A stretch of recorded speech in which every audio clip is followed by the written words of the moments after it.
What's up, everybody? Welcome to the cooking show. Bam, bam, bam, bam. Yo, today we're eating up some lobster. We got one. Got another one. Well, it's tiny, man. You get bigger ones than that. Oh, pardon me. Who the fuck do you think pulled that big bastard in earlier, huh? Yeah, that was a nice one. Do you know that back in the days, lobster were given to slaves as they were considered like shitty food, you know? But I'm still wondering, why is lobster cost so much money? Why is lobster so expensive? Alright, let's talk a little bit why we consider lobster so fancy and why is it so expensive. Back in the days, lobster wasn't considered like fancy food. It was considered like a lesser value product.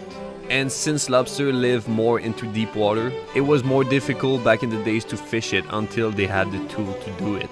Surprisingly, people had different opinion on if lobster was fancy or not. Example, back in the days in Europe, lobster was way more considered like something fancy, but Native Americans were not the biggest fan of lobster. And it created a dynamic where Americans were feeling that lobster were just a lesser food, so usually it was left out for poor people, prisoner, or even slave. Now if we fast forward a bit, nowadays people find lobster super fancy all over the world. The change is mainly due to how lobster was more of an obscure type of seafood. It kinda started to have a reputation of being an exotic food and something that only the richest person could afford. And that kinda became true, because lobster price throughout the year just went up and up. And that is due to a lot of factors. First, the demand started to grow, more people got to know lobster. So it's like anything in life, more the demand is up, more the price are up. After that, the cost itself of fishing lobster, there's still a lot of money invested in it. Lobster are mainly fished during a certain amount of time, because they migrate a little bit more near toward the coast, and most fishers fish near the coast, so it's usually more easy. There's still people going to deep water to fish lobster, but it's usually way more complicated. Another thing is equipment. You gotta have those little cage, you gotta have a boat, you gotta have employee in general, you gotta have people helping you. And one of the most underestimated thing is the lobster gotta be alive for all of it. Lobster, compared to a lot of food, they gotta be sell alive because they rotten pretty fast and they become really bad. And another surprising factor is, depending on the year, sometimes there's gonna be less lobster and sometimes there's gonna be more lobster. That's why the price of lobster actually change a lot. Mother Nature is full of surprise, man. You never know what you're gonna get. But the main factor of why lobster are so expensive is actually regulation. And don't get me wrong, I think regulation are a must for fishing, but it does make the job more complicated and it does pump up the price. First, lobster fishing, they gotta have a permit for doing all of this. After that, most boats have a certain amount of cage they can use to catch lobster. And they can't catch all the lobster. Actually, they throw a lot of lobster back in the sea, because most of them they cannot keep. Two main reasons why they don't keep lobster is usually the size, so if the lobster is too small, they cannot keep it. The second one is if the lobster is a female and it got egg under its tail, which is gonna make sure for a nice reproduction and make sure that all the lobster doesn't go extinct, you know. Another weird factor of why lobster can become more pricey, it's actually the price of the bait. But yeah, next time you blow all your paycheck for big lobster because you had the munchies, at least you know why it was so expensive. You are welcome. But yeah, so we got a lot of things coming up, so we're gonna start this one fast. No need to waste time. Let's freaking do this. Boom. All right, so for the pasta, yeah, we're gonna do some ravioli. I got a bunch of flour, beautiful eggs, you know, the classic stuff. So yeah, for this one, we're gonna do a lobster filling and we're gonna use ricotta. We're gonna add a little bit of parsley, a little bit of citrus, you know, a little bit of zest. It's gonna be fresh, it's gonna be powerful. And for sure, our lobster. And for our sauce, like I said, we're gonna do a bisque. We're gonna use the shell of the lobster. I got a little bit of shallot, I got some celery, I got some carrot, beautiful fennel. We're gonna take all the part of the fennel, even the little branch. It's gonna be good. With that, we're gonna add a couple of spices. It's gonna have a lot of flavor, so you don't want to put too much spice in there, but we're gonna put the basic. I actually go hard on the chili, on the dried chili. I like it a little bit spicy with a little kick. I mean, if you like it less spicy, you can put less, but you know, it's all good, you know. I just don't like you anymore. After that, we're gonna put a little bit of peppercorn And yeah, we're gonna put some tomato paste and a little bit of heavy cooking cream. It's gonna work perfectly with all of this, and it's gonna make a beautiful, nice finished sauce. We're gonna finish with butter for sure, and a little bit of the white part of the leek. I was searching for the name. Are we ready to cook? Alright, so first we're gonna start by cleaning up the lobster. I killed him earlier so you don't have to see it. Then I'm gonna remove the claw. I personally like doing it this way because we can remove everything bad inside. Then we're gonna open up our lobster by doing an incision in the middle. And then what you can see right there is a lot of shit. And you want to remove all that shit.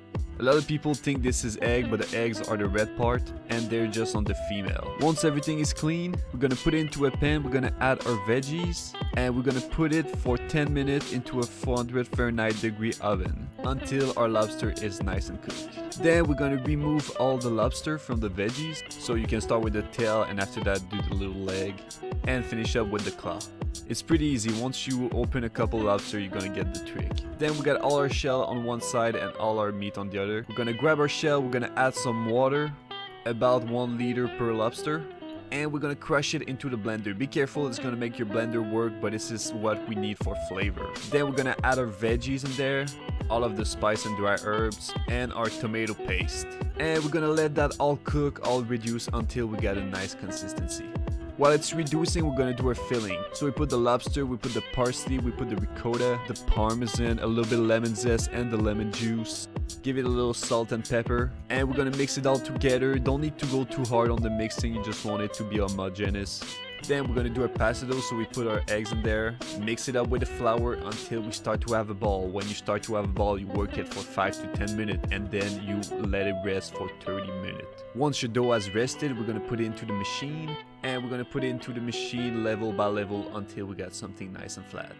When your dough is ready, we're gonna flour one side so it doesn't stick to the table. We're gonna put the flour side on the table, logic. We're gonna cut it in the middle, and we're gonna start putting our filling by letting a little bit of space in between them. And then you put the other sheet of dough on top of it, and you just want to press it, so you be gentle with it, and then you can form it nicely. Make sure there's no air in there. And after that, this is pretty much easy. You just need to roll it to make it look like a ravioli. Super simple, super fun to do, and yeah, it's ravioli, man. Everybody like ravioli. Oh, and depending if you want more filling or less filling, you can always adjust that. I like them nicely filled up, but not exploding filled up. Alright, so the lobster pasta are ready, we're on to our sauce. We're gonna start by saute our leek with a little bit of olive oil, so just put the leek in there and just let it sweat until they're nice and tender. We're gonna put them to the side, and then we're gonna filter our bisque. We're gonna let all this juice reduce, and we're gonna add our heavy cream in there. Once it has reduced and you get a nice thick consistency, now you're barely there. Now you can start cooking your pasta into boiling water until they're ready. And then we add the leek to the sauce, we bring it to a bowl, and then we add our butter. And this is what makes the sauce nice, a lot of butter. And you can add the pasta at this point. Make sure it's nicely seasoned. And when you're happy with the sauce consistency, it's ready. Pretty simple and looking pretty delicious.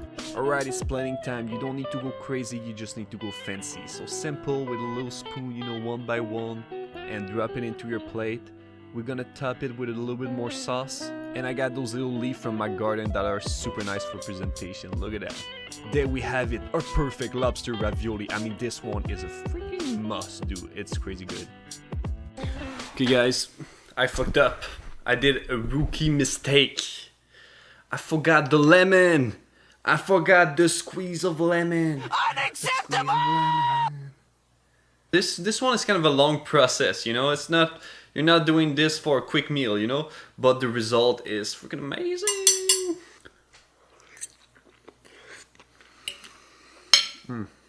It's basically the equivalent of tasting lobster on a whole new level. Like, you basically become a lobster by eating this. I gotta be honest, with this meal, at least 1 Michelin star. This meal got 1 Michelin star, at least. Gordon Ramsay, eat this, he doesn't slap me. He probably would say, yo, I might marry you. I might get married with Gordon Ramsay. Question of the day, who is your favorite Hobbit? Who's your favorite Hobbit? You know, is it Bilbo? Is it Sam Genji? Is it Frodo Sake? Who is your favorite Hobbit? Is it Pippin? Is it Merry? I'm not a big fan of Bilbo. I mean, he's pretty cool, but I don't know. He's missing that little something. Same thing for Frodo. Frodo is a cool guy. You know, he's pretty soft. I think, you know, he's pretty popular. But I don't know, Frodo. You know. After that, you got Merry and Pippin, which are nearly the same. But I give this little edge to Pippin. Pippin got that something. You know, he's just like he's kind of a more of a chill dude. You know. I will definitely had a good time with Pippin. And then there is Sam. And Sam is just the freaking god, man. This guy doesn't care. He will come kick your ass straight up into Mordor. He loves food like me. So, I mean, I gotta give him that, you know.